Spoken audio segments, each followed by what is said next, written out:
Bidadi township ವಿರುದ್ಧ ಇದೀಗ ದೋಸ್ತಿಗಳು ತೊಡೆ ತಟ್ಟಿದ್ದಾರೆ.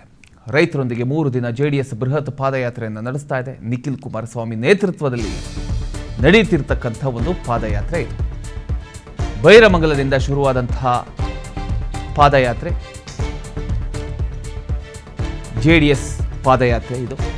ಬೆಂಗಳೂರಿನ ಫ್ರೀಡಂ ಪಾರ್ಕ್ ತನಕ ರೈತರೊಂದಿಗೆ ನಡಿಗೆ ಇರುತ್ತೆ.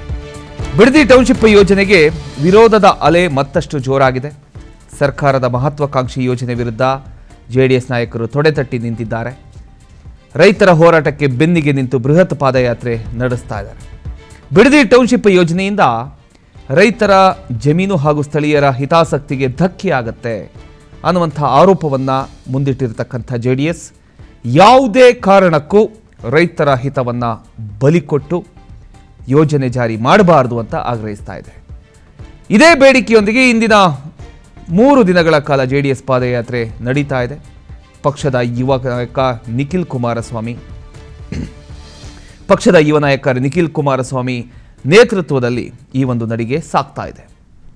ರೈತರ ಹೋರಾಟಕ್ಕೆ ರಾಜಕೀಯ ಬೆಂಬಲ ನೀಡತಕ್ಕಂಥ ಉದ್ದೇಶದಿಂದ ನಡೀತಿರ್ತಕ್ಕಂಥ ಈ ಒಂದು ಪಾದಯಾತ್ರೆಯಲ್ಲಿ ಜೆಡಿಎಸ್ ನಾಯಕರು, ಕಾರ್ಯಕರ್ತರು, ರೈತರು ಎಲ್ಲರೂ ಕೂಡ ಭಾಗಿಯಾಗ್ತಾ ಇದ್ದಾರೆ.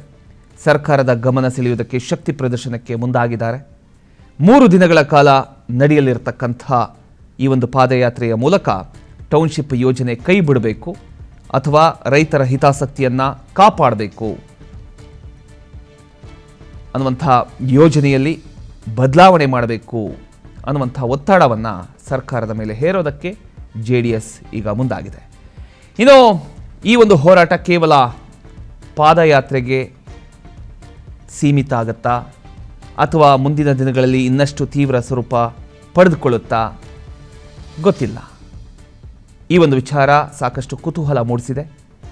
ಒಟ್ಟಿನಲ್ಲಿ ಬಿಡದಿ ಟೌನ್ಶಿಪ್ ವಿರುದ್ಧ ಜೆಡಿಎಸ್ ಸಮರ ಒಂದು ಕಡೆ, ರೈತರ ಹೋರಾಟಕ್ಕೆ ಬೆಂಬಲ, ನಿಖಿಲ್ ಕುಮಾರಸ್ವಾಮಿ ನೇತೃತ್ವ, 3 ದಿನಗಳ ಪಾದಯಾತ್ರೆ, ಬಿಡದಿ ಟೌನ್ಶಿಪ್ ವಿಚಾರ ಇದೀಗ ಮತ್ತೊಂದು ಸುತ್ತಿನ ರಾಜಕೀಯ ಸಂಘರ್ಷಕ್ಕೆ ವೇದಿಕೆ ಆಗ್ತಾ ಇದೆ.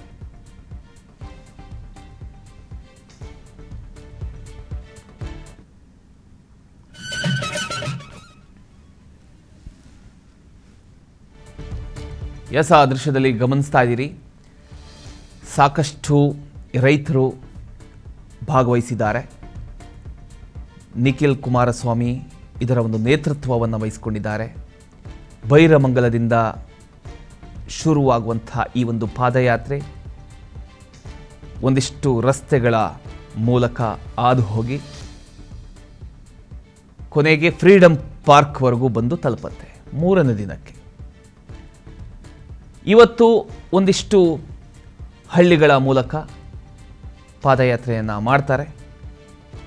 ಇವತ್ತು ಅಲ್ಲೇ ವಾಸ್ತವ್ಯ, ಇವತ್ತು ಸಂಜೆ ಅಷ್ಟರಲ್ಲಿ ಎಲ್ಲಿ ಮುಗಿಯುತ್ತೋ ಅಲ್ಲೇ ವಾಸ್ತವ್ಯ ಹೂಡ್ತಾರೆ.